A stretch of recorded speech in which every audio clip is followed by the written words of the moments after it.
국민의당 안철수 후보가 야권 단일화 협상 결렬을 선언했습니다. 제안에 묵묵부답으로 일관한 윤석열 후보에게 책임이 있다면서 다시 초심으로 돌아가 끝까지 완주하겠다는 의사를 밝혔죠. 국민의힘은 당혹감을 드러내면서도 단일화의 끈 자체는 놓지 않는 모습입니다.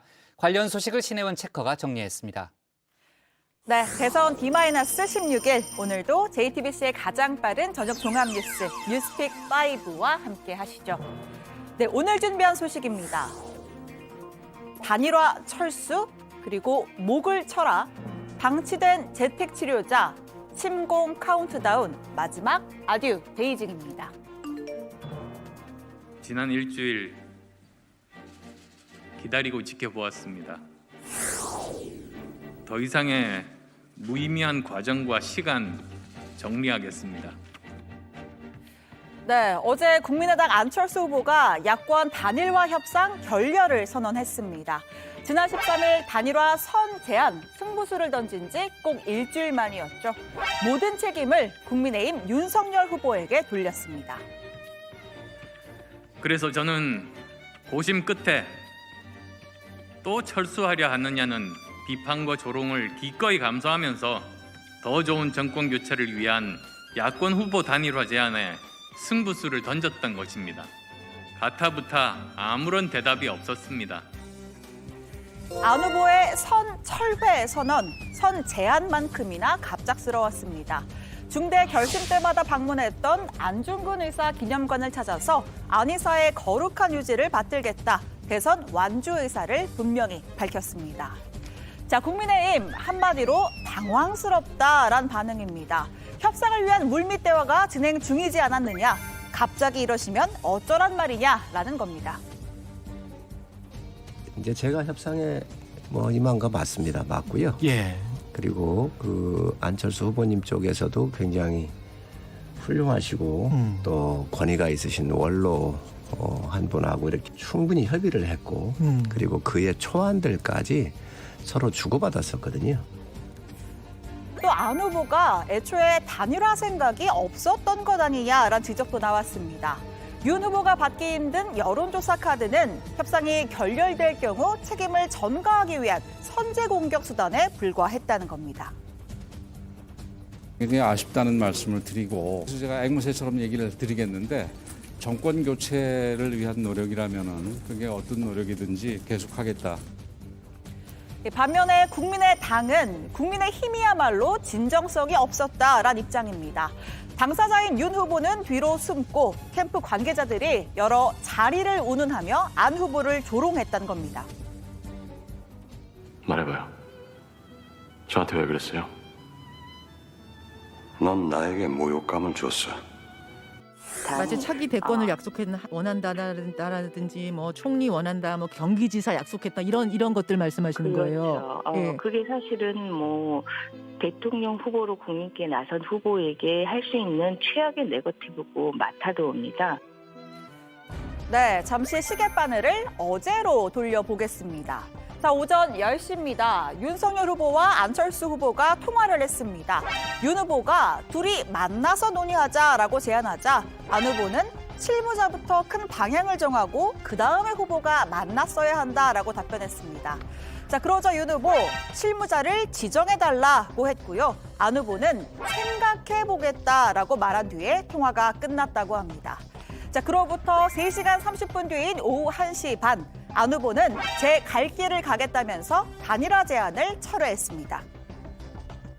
그때 안철수 후보께서 생각해보겠다 이렇게 말씀을 하셨는데, 그 이전에 책임 있는 실무자를 지정해서 논의가 이루어졌어야 되는 거 아니냐, 이런 취지의 말씀으로 이렇게 이해를 합니다. 네, 지금은 너무 늦었다, 이제 이런 취지의 말씀을 하신 거고요.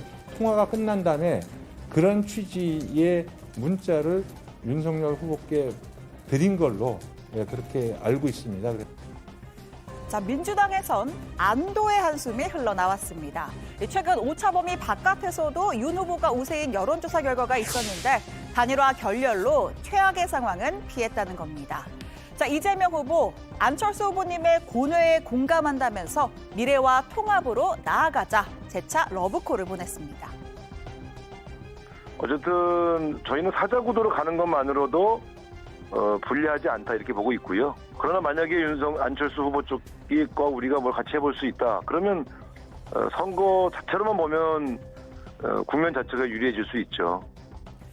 네, 오늘자 한 신문에 실린 이회창 전 한나라당 총재의 인터뷰입니다. 자, 이 전 총재는 1997년 DJP 연합 그리고 2002년 노무현 정몽준 후보 단일화의 영향으로 대선에서 고배를 마신 경험이 있죠. 자, 일단 대통령이 돼야만 좋은 대통령이 될 수 있다. 1%든 2%든 3%든 그런 차이로 떨어지면 천추의 한이 될 것이다 라고 말했습니다. 이 재차 야권 단일화의 필요성을 강조하면서 양측의 결단을 촉구한 것으로 보입니다. 이 국민의힘은 정치는 생물 아니냐라면서 단일화 불씨 살리기에 주력하는 모양새입니다.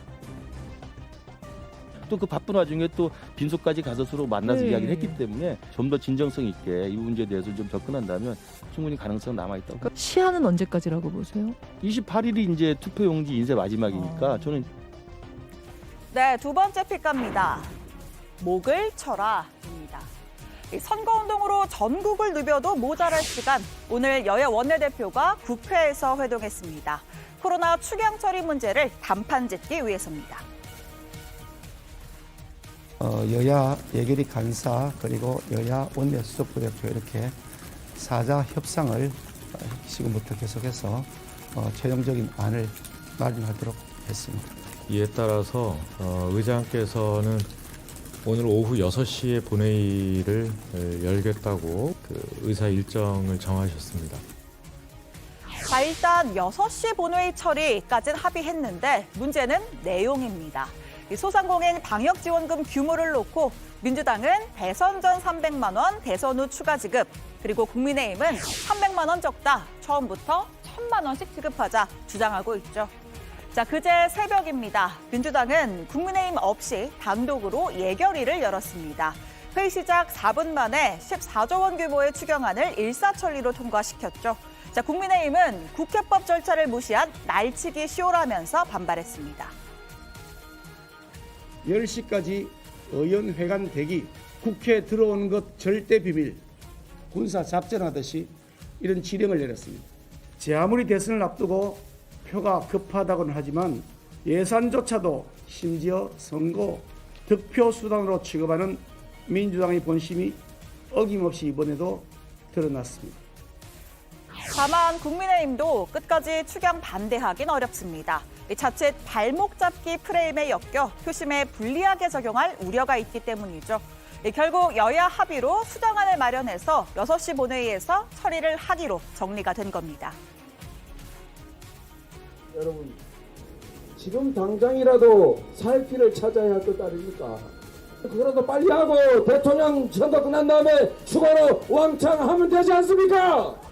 그건 자영업자에 대한 손실 보상이 아니고 선거를 앞둔 선심성 예산에 불과합니다. 여러분 믿을 수 있습니까? 믿지 마십시오. 이런 가운데 민주당, 야당뿐 아니라 정부와도 각을 세우고 있습니다. 당의 싱크탱크인 민주연구원장을 맡고 있는 노웅래 의원, 홍남기 부총리의 목을 쳐야 한다라고 했습니다. 홍 부총리가 재정 건전성 악화를 우려해서 추경 증액을 반대하고 나서자 곳간지기가 되려 주인 행세를 한다면서 당장 목을 쳐서 국민들의 울분이라도 풀어줘야 한다 주장한 겁니다. 국회가 합의해도 응하지 않겠다고 하는 홍남기 부총리의 태도는 민주주의 제도 자체를 부정하는 일종의 폭거라고 생각됩니다. 왜 이게 민주주의 자체를 제가 부정한다고 평가를 하시는지, 지금 정부가 14조를 냈는데 35조, 50조를 합의해서 하면 정부가 받아들일만 하나요? 무책임한 행동이라고 생각을 합니다. 자, 그러자 국민의힘 이준석 대표가 민주당이 삼국지에 조조 흉내를 낸다라고 비꼬았습니다. 지난 5년간 민주당이 배짱이 재정 운영을 한 탓에 곳간이 텅 빈 것이라면서 조조가 군량 부족을 군량 담당관 왕호에게 뒤집어 씌우듯 민주당이 홍 부총리에게 책임을 전가했다는 겁니다. 자, 그래서 결국 추경 규모 어떻게 정리가 됐을까요? 들어가서 여야 협상 속보로 전해드립니다. 네, 오늘의 세 번째 픽은 방치된 재택치료자입니다. 자, 오늘 신규 확진자 수는 95,362명, 누적 확진자 수는 200만 명을 돌파했습니다. 정말 무시무시한 사실은 첫 100만 명까지는 2년이 넘게 걸렸는데 200만 명까지는 불과 보름밖에 걸리지 않았던 겁니다. 최근 확진자 수가 10만 명을 넘고 있지만 걱정했던 것에 비해 상황이 어려워진 것은 아닙니다. 무엇보다 개편된 검사와 치료 체계가 빠르게 안착되고 있습니다.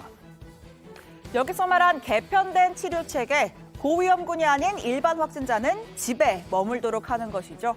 최근 확진자 수가 폭증하면서 재택치료 환자도 46만 6천 명을 돌파했습니다. 정부는 개인의 자율과 책임을 통한 재택치료라고 했지만 실상은 재택 방치 상태란 지적도 나오는데요. 홀로 살던 확진자가 숨진 채 발견되는가 하면 생후 7개월 된 영아가 병상을 찾아 헤매다 숨지는 일도 있었습니다. 커지는 사각지대를 메꿀 대책 마련 시급해 보입니다. 그래도 치명률이 계절 독감의 2배 정도는 되는 것 같거든요. 예. 정부나 많은 전문가들이 계절 독감처럼 다룬다라는 말씀들을 많이 드리는데 이게 위험도가 계절 독감만큼이어서가 아니라 이 수 말고는 다른 방법이 없기 때문입니다. 네, 오늘의 네 번째 픽, 침공 카운트다운입니다. 러시아의 우크라이나 침공이 초읽기에 들어갔습니다. 러시아군 주력 전투부대의 4분의 3이 우크라이나를 겨냥해 배치됐다는 외신 보도가 나왔는데요. 이미 동부전선에선 친러시아 반군의 포격으로 정부군이 전사했고 주민들의 피난 행렬이 이어지고 있습니다. Власти сказали, уезжайте, мы слушаемся, потому что пугает 2 маленьких детей, пугает, что что-то может произойти с ними. 주말 내내 백악관에 머문 미국의 바이든 대통령은 국가안보회의 NSC를 긴급 소집했습니다. 또 이번 주에는 블링컨 미국 국무장관과 라브로프 러시아 외무장관 사이의 회담도 예정돼 있는데요. 백악관은 전쟁을 막을 수 있다면 바이든 대통령 역시 푸틴 대통령과 언제 어떤 방식으로든 대화할 용의가 있다고 밝혔습니다. 네, 오늘의 마지막 픽, 아듀 베이징입니다. 네, 말도 많고 탈도 많았던 베이징 올림픽이 17일간의 열전 끝에 막을 내렸습니다. 이 개막식 날 한복 공정 논란에 쇼트트랙 편파 판정 그리고 도핑 파문으로도 시끄러웠죠. 워싱턴 포스트는 스캔들 올림픽이라는 혹평을 내놨습니다. 자, 이러한 논란 속에도 우리 선수단 예상했던 목표를 넘어서 금메달 2개, 은메달 5개, 동메달 2개로 전체 14위로 마감했습니다. 효자 종목 쇼트트랙, 스피드스케이팅은 물론이고요. 남녀 피겨나 봅슬레이, 알파이스키 같은 불모제에서도 고무적인 성과를 냈습니다. 바로 다음 열리는 하계 올림픽은 2024년 프랑스 파리입니다. 그때는 코로나도 약물도 또 편파 판정도 없는 오로지 올림픽 정신만이 꼽힐 수 있는 진정한 축제가 되길 바라봅니다. 네, 오늘의 뉴스픽 여기까지입니다. 들어가서 원픽 꼽아보죠. 뉴스픽 5였습니다.